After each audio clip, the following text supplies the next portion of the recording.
Good evening or good afternoon, ladies and gentlemen. I thought I'd bring a quick video.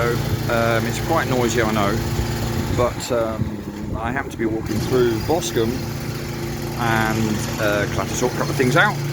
And I was walking down the pedestrian high street that's Old Christchurch Road, and I came across these chaps doing this. They weren't too interested in me with my phone in my hand, but when I put my phone in my pocket and I spoke to the guy in the yellow jacket that's in that foxhole there digging away, he said to me these things are for Wi-Fi. This is the first time I've seen them, but they're quite the beast, aren't they? Anyway, so here's one of them outside Greg's, if you like, and we take a walk up here. You'll see another one. Now these are supposed to be for Wi-Fi. I'm not an expert, but I'm not too sure about that. If I'm totally honest, I wasn't too sure what to say there because I'm not too sure what to say. Right? Does that mean what? If you're walking around town, everyone's got Wi-Fi automatically and that's it? I don't think so. A lot of people are tied into contracts and this, that and the other and have to use their data because you can't get Wi-Fi beyond a certain point when you're from your hub and all that sort of stuff. That would be defeating that object. Yet these things here are from BT, British Telecom. Right?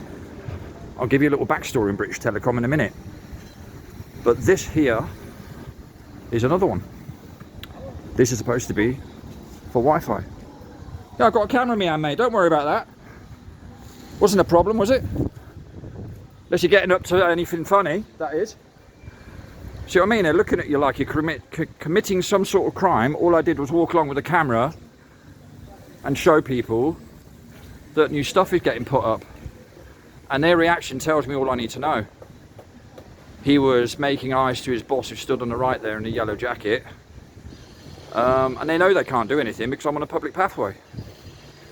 But this is it. Are these shenanigans and behaviours creeping in again, are they? Whereby if you question somebody who's wearing a yellow high-vis, you start getting looked at funnily and you start getting that sort of, treatment, you know.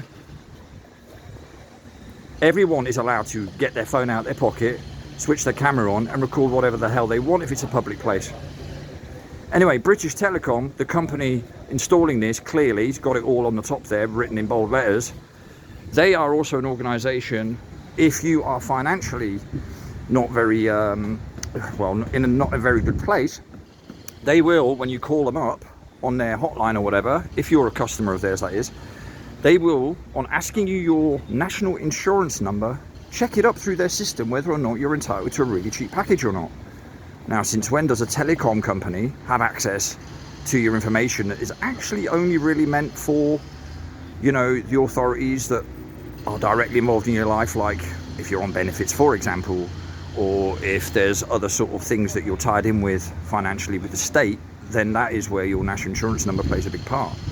But an organisation like British Telecom, who allegedly have nothing to do with that, yeah, they'll ask you for that sort of data. They'll tap it into the computer and they'll decide then whether you can have a cheap package or not. So it shows you that they are all indeed tied in with each other. And this is just an enhancement of that data collection, transfer, sharing, whatever you want to call it.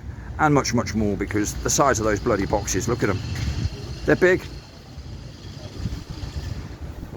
So there we have it. So I thought I'd just show you what's going on here on our high street. Hello, mate. Hello, sir. It's all right. Happy with something? No, I'm just doing a little bit of citizen journalism because, you know, we've been noticing that a lot of equipment is going up, like that stuff there above our heads. Yeah. And it's nice just to know what's going on, and so I'm just stood at a distance. I'm not interfering with your work or anything like that. I'm not giving away any trade secrets. I don't work for anybody in that sense. But these things are big, and I'm just interested to see what they are. Are they just for Wi-Fi? I don't know what this is, but those BT cabinets are for Wi-Fi. They're for Wi-Fi? You can get internet, you can. Okay. interact with them. They have 2 screens on each side. Okay. And you can interact with them. All right. And it's free Wi-Fi, internet stuff like that. All right, okay. No, that's fine. Absolutely. I don't know this. No, that's fine. And thank you for letting me know, because I don't know, because your colleague was looking at me suspiciously, and I Yeah, wasn't. that's why, because they told me. No. I'm not here to check up or anything like that. I'm just wondering. That was all.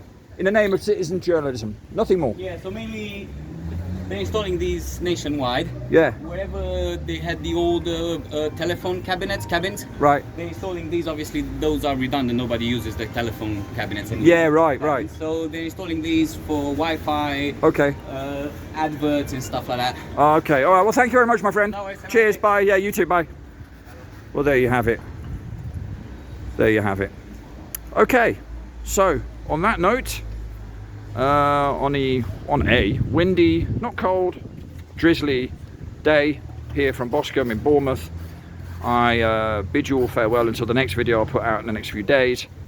Oh, by the way, I would like to say a big massive thank you to Natalie Papamichael. I received the merchandise today. I'm well impressed with it. Awesome work that you do there. Anybody doesn't know of her, please check her out. She's a magnificent artist, does some great creations, and deserves all the support in the world. So yeah, I just wanted to mention that before I forgot. Okie dokie. So on this damp note, I will see you all soon, some of you sooner. Until then, take it all easy. Ta-ta for now.